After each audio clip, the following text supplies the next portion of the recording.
When you think of Israel, the image that usually comes to mind is a nation of cutting-edge technology, world-class military innovation, and a vibrant startup ecosystem. But alongside that modern success story is a harsh reality. Decades of conflict, uncertainty, and the daily pressure of living in a tense geopolitical neighborhood. Now contrast that with India, a country often described as chaotic, loud, and overwhelming. Yet beneath the surface, India offers something Israel cannot always guarantee: long stretches of relative peace, diversity without constant war, and a way of life that feels freer and less burdened by conflict. And here's the shocking twist. In recent years, millions of Israelis have been traveling, spending extended time, and even relocating to India. What started as a backpacker's rite of passage after military service has now grown into a cultural migration. Cafes serving hummus in Goa, Hebrew signs in Himachal Pradesh, and entire mini-Israel neighborhoods are now part of India's landscape. So the big question becomes, why? Why would people leave a wealthy, modern country like Israel to live in a place many outsiders still see as poor, messy, or unsafe? And more importantly, is India truly the safe haven Israelis are looking for? In this video, we are going to unpack this surprising shift. We'll explore the historical ties between the two nations, the lifestyle and spiritual magnet pulling Israelis eastward, the challenges they face, the risks of living in India, and what this migration means for both countries. By the end, you may see India and this growing Israel-India connection in a completely different light. Historical roots, India-Israel connections. While official diplomatic ties between India and Israel were only established in 1992, the cultural and historical links stretch much further back. India has been home to several Jewish communities for centuries. The Bene Israel in Maharashtra, the Cochin Jews in Kerala, and the Baghdadi Jews in Kolkata. These communities lived peacefully, integrated into Indian society, and left behind synagogues, traditions, and a legacy of coexistence that still stands today. For Israelis, India is not just another foreign country. It represents a place where their ancestors once found acceptance, free from the persecution many Jewish communities faced in Europe or the Middle East. This shared history of diaspora survival creates a subconscious bond. Both nations, in different ways, embody resilience. Israel rising from centuries of exile and persecution, and India surviving centuries of invasions, colonial rule, and partition. So when Israelis travel to India, they are not stepping into unfamiliar territory. They are, in many ways, reconnecting with a land where Judaism has coexisted peacefully with Hinduism, Islam, and Christianity for centuries. This backdrop sets the stage for why modern ties, whether tourism, trade, or relocation, feel more natural and enduring than they might appear at first glance. Why Israelis first came to India. The big wave of Israelis coming to India began, not with diplomats or business leaders, but with young backpackers.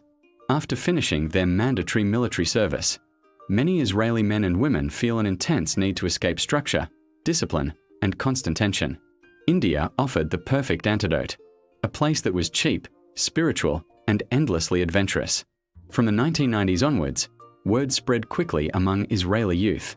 Goa's beaches became famous for their music, freedom, and open communities.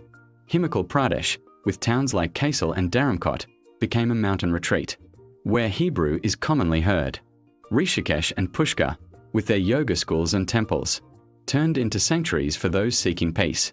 What started as budget tourism quickly evolved into a cultural exchange.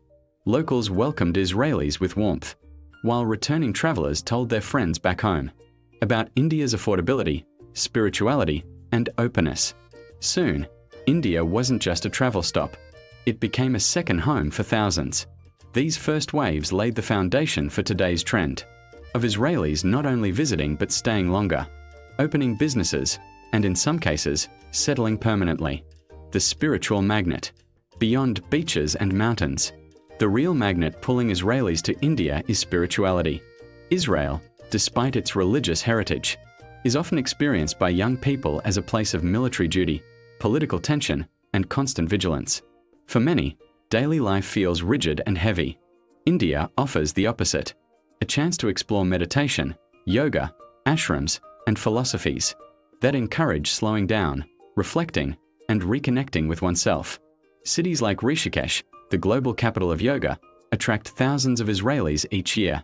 Ashrams in Kerala and Uttarakhand welcome seekers who want to detach from material life and focus inward. Even smaller Himalayan villages host retreats, where Hebrew is almost as common as Hindi. For many young Israelis, this spiritual openness is transformative. Instead of rigid discipline, they encounter flexibility. Instead of constant conflict, they find chants, prayers, and peaceful rituals. Some extend their stays for months, while others return year after year, creating deep connections with teachers, communities, and philosophies. India becomes less about tourism and more about inner discovery. This spiritual magnet is one of the strongest reasons why Israelis choose not just to visit India, but to consider it a long-term refuge from the pressures back home. Cost of living and lifestyle. Another undeniable reason Israelis are drawn to India is affordability. Life in Israel, particularly in Tel Aviv and Jerusalem, is among the most expensive in the world. High rents, costly food, and constant economic pressure make saving and relaxing difficult. India flips that equation. In places like Goa or Himachal Pradesh, an Israeli can rent a room for a fraction of what it would cost in Israel. Healthy, home-cooked meals are cheap. Transportation is affordable. And even healthcare comes at a fraction of Western prices. This economic freedom allows travelers to extend their stays from weeks to months, sometimes years. Over time, many Israelis have gone beyond being tourists. They open cafes serving Israeli food, run yoga centers, or operate guest houses. Some even marry into local families and build hybrid lives combining Indian and Israeli culture. But perhaps the biggest attraction is the pace of life.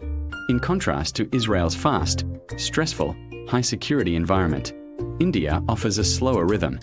Whether it's sipping chai in a mountain cafe or meditating by the Ganges, Israelis find the time and space to breathe, something priceless in their home country. Safety. Is India really a haven? One of the most surprising reasons Israelis see India as appealing is safety. At first glance, this may sound odd. After all, India has its own issues with crime, scams, and road safety. But compared to the constant threat of rocket fire, terrorist attacks, and war that Israelis live under, India feels calmer. In India, the biggest risks are usually petty theft, overcharging tourists, or cultural misunderstandings. These are challenges, but they don't compare to the life or death scenarios Israelis face back home. For many, just being able to walk through a market or sit by a river without fear of bombs or sirens is liberating. That said, India is not without its challenges. Female travelers sometimes face harassment, and navigating cultural differences can be tricky. But the overall perception among Israelis is that India, for all its chaos, is a relatively safe haven, a place where daily life is not dominated by the shadow of war. This difference in perception is critical. Safety, after all, is not just about crime rates or laws. It's about how people feel. And for many Israelis, India offers a sense of freedom and security. That feels impossible at home. Communities and integration. One of the most visible outcomes of Israeli migration to India is the rise of mini-Israels. In places like Goa, Dharamkot in Himachal Pradesh, and Pushkar in Rajasthan, whole neighborhoods now cater to Israeli travelers. Walk through these areas and you'll find signs in Hebrew, menus offering hummus and shakshuka, and even Chabad houses providing community support. For Israelis, this creates a comfort zone abroad. They can feel at home in a foreign land, while still enjoying the freedoms India offers. For locals, these communities bring steady business, from cafes and guest houses to yoga classes and music festivals. But this integration is not without complexity. On one hand, Israelis are contributing to the local economy and cultural life. On the other hand, some critics argue that these Israeli enclaves risk isolating travelers from the deeper Indian experience, keeping them in a bubble rather than blending fully. The balance between creating familiarity and engaging authentically with Indian culture remains a constant negotiation. Still, the existence of these mini-Israels shows just how deeply Israeli migration has taken root. They are not temporary backpacker spots anymore. They are semi-permanent cultural exchanges, reshaping both Israeli identity abroad and Indian towns themselves. Challenges Israelis face in India. For all the beauty and opportunities, living in India is not without hurdles. Visa restrictions remain one of the biggest challenges. Long-term residency is difficult to secure, forcing many Israelis to constantly renew tourist visas or face bureaucratic hurdles. This uncertainty makes permanent settlement complicated. Cultural adjustment can also be tough. India's informality and flexible rules, from time schedules to bureaucracy, often clash with Israeli directness and expectations. Language barriers add another layer of difficulty, especially in rural towns where English or Hebrew may not be understood. Stereotypes sometimes play a role too. Just as Indians have preconceived notions about Western tourists, Israelis may be unfairly labeled as loud, insular, or dismissive. While many integrate respectfully, a few clashes or misunderstandings occasionally spark local resentment. Stories of conflict, such as disputes over business, land, or lifestyle, emerge from time to time. But overall, the majority of Israelis adapt and find ways to coexist, proving that despite the challenges, India remains a compelling destination. Economic and cultural impact on India. The Israeli presence in India is not just cultural, it's economic. Israeli travelers and settlers bring in millions of dollars in tourism revenue each year. Guest houses, cafes, yoga centers, and trekking businesses often thrive because of steady Israeli demand. For locals, this means jobs, partnerships, and new markets. Culturally, the exchange is fascinating. Walk through a village in Himachal, and you might hear Hebrew music mixed with Indian beats. Cafes serve falafel next to samosas. Art festivals showcase Israeli creativity alongside Indian traditions. This fusion enriches local culture, making small towns unexpectedly global. But there are concerns too. Places once known for spirituality, like Rishikesh or Pushkar, sometimes risk over-commercialization. Some argue that the backpacker economy cheapens spiritual hubs, turning them into tourist zones rather than sacred spaces. Managing this balance between economic opportunity and cultural preservation is an ongoing challenge for India. Still, the overall impact is largely positive. Israel's cultural footprint in India is growing, and with it comes deeper bonds of people-to-people diplomacy, something official government agreements alone cannot create. Why India? Why now? To understand why so many Israelis are choosing India today, we must zoom out. Across the globe, migration patterns are shifting. People are no longer moving only for jobs. They are also moving for lifestyle, spirituality, and safety. India now represents a rare mix: affordable living, cultural richness, and relative stability. While Europe and the US, often seen as aspirational destinations, they are also expensive and heavily bureaucratic. India, by contrast, feels accessible. A young Israeli can arrive with modest savings and live comfortably for months, even years. At the same time, India's global profile is rising. From yoga and Bollywood to IT and defense, its soft power appeals to those seeking more than just economic survival. Israel's own geopolitical struggles make India even more attractive. A place far from conflict zones yet rich in culture and community. In short, the Israeli migration wave is not random. It reflects India's growing status as a soft power hub and a lifestyle alternative in an increasingly stressful world. What this means for both countries. The story of Israelis relocating to India is more than a travel trend. It's a reflection of deeper emotional, cultural, and geopolitical shifts. For India, this migration represents something powerful. Not just tourism or economic gain, but global validation.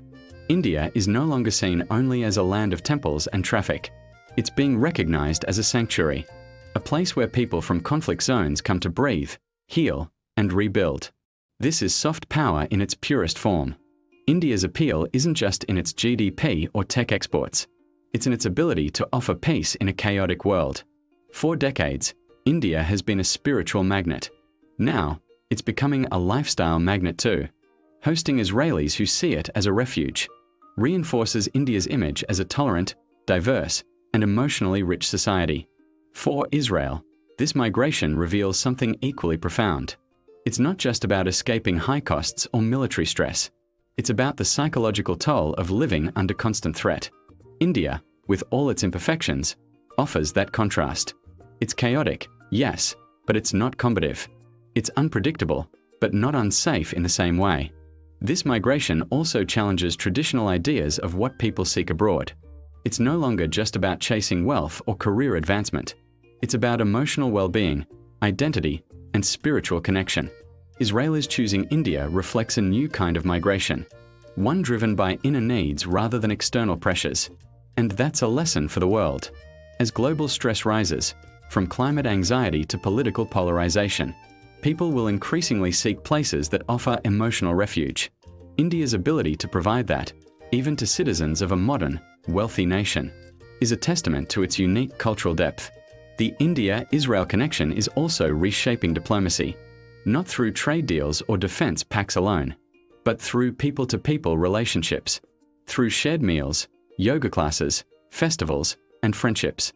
This grassroots diplomacy builds trust in ways governments cannot. It's slow, organic, and deeply personal. And it's happening in cafes, guest houses, and mountain retreats across India. Ultimately, this migration is a mirror. It shows what each country values, what each lacks, and what each can offer. India offers space, spirituality, and emotional freedom. Israel offers resilience, innovation, and a strong sense of identity.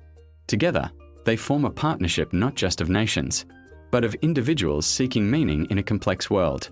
And that's what makes this story so compelling.